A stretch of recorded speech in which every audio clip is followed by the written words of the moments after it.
চিকেনের আলুটা ডলেও ভাত খেতে যেন অমৃত লাগছিল। এত বছর ধরে চিকেন রান্না করি, মনে হয় যে কালকের চিকেন রেসিপিটাই হচ্ছে বেস্ট হয়েছে আমার কাছে। এত মজার হয়েছিল যে আলুটা ডলে ডলে তারপর হচ্ছে চামড়া দিয়ে খাচ্ছিলাম। আর আপনারা তো জানেনই, আমার চিকেনের মাংসর চাইতে সবচেয়ে বেশি চামড়াই ভালো লাগে। আসসালামু আলাইকুম everyone, welcome back to my new video. কেমন আছেন আপনারা সবাই? আশা করছি আল্লাহর রহমতে অনেক অনেক ভালো আছেন।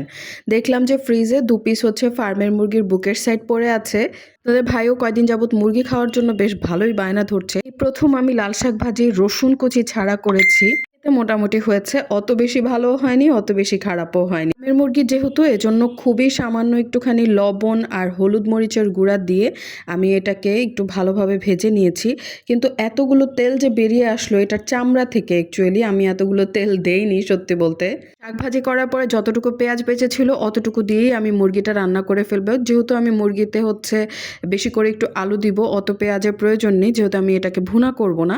এদিকে আমি পেঁয়াজটাকে সুন্দরভাবে বেরেস্তার মতন করে আদা রসুন বাটা দিয়ে ওটাকে সুন্দরভাবে জাল দিয়েছি, যাতে আদা রসুনের কাঁচা স্মেলটা চলে যায়। তারপর আমি যা মশলাপাতি লাগে সেগুলো হচ্ছে দিয়েছি। ভিডিও করতে গিয়ে, ইভেন হচ্ছে রান্না করতে গিয়ে আজকে আমার এত পরিমাণে মেজাজ খারাপ হয়েছিল। বাতাসটা এমনভাবে বইছিল, সুন্দরভাবে কষাতেও পারছিলাম না, না ভিডিও করতে পারছিলাম।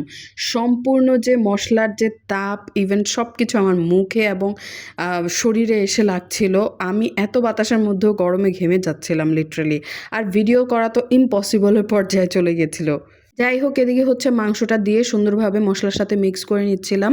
এটাকে সুন্দরভাবে অল্প অল্প পানি দিয়ে বারবার করে কষিয়ে নিতে হবে, তাহলেই হচ্ছে মাংসের আসল স্বাদটা পাওয়া যাবে। আসলে আমি মুরগির মাংসটা এত পরিমাণে ধৈর্যের সাথে রান্না করেছি। এদিকে আলুটাকে দিয়েও সুন্দরভাবে কষিয়েছি। তারপর হচ্ছে ফাইনালি পানি দিয়ে যতটুকু ঝোল আমি রাখবো অতটুকু রেখে তারপর শুকিয়ে তারপর হচ্ছে নামিয়ে ফেলেছি। এদিকে আমার রান্নাবান্নাও কমপ্লিট। লাল শাকটা দিয়ে প্রথমে ট্রাই করলাম, দেখলাম যে না, বেশ ভালোই হয়েছে।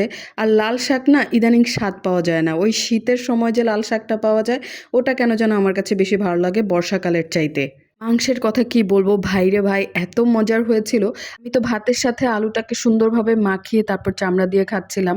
মাংসের চাইতে আমি চামড়া খেতে অনেক বেশি ভালোবাসি। আপনাদের ভাইকে আমি সবসময় বলি চামড়া যাতে কোনোভাবেই না ফেলা হয়, ড্রেসিং করে তারপর চামড়াটা নিয়ে আসবা। মাংসের ঝোলটা ছিল দুর্দান্ত রকমের স্বাদ, ওটা দিয়ে মেখে খেতে উফ, অসাধারণ। ওই ঝোলের জন্য অ্যাকচুয়ালি আমাদের দুজনের মধ্যে কাড়াকাড়ি লেগে গেছে লিটারেলি। ঝোল অ্যাকচুয়ালি কম পড়ে গেছে, মানে একটা জিনিসের যখন ঘাটতি পড়ে ওটার স্বাদ অটোমেটিক্যালি কেন যেন বেড়ে যায়। আলহামদুলিল্লাহ, এই ছিল আজকের আমাদের মজাদার ডিনার। আপনারা কি কি দিয়ে ডিনার করেছেন অবশ্যই কমেন্টে জানাবেন। ভালো থাকবেন, সুস্থ থাকবেন, আল্লাহ হাফেজ।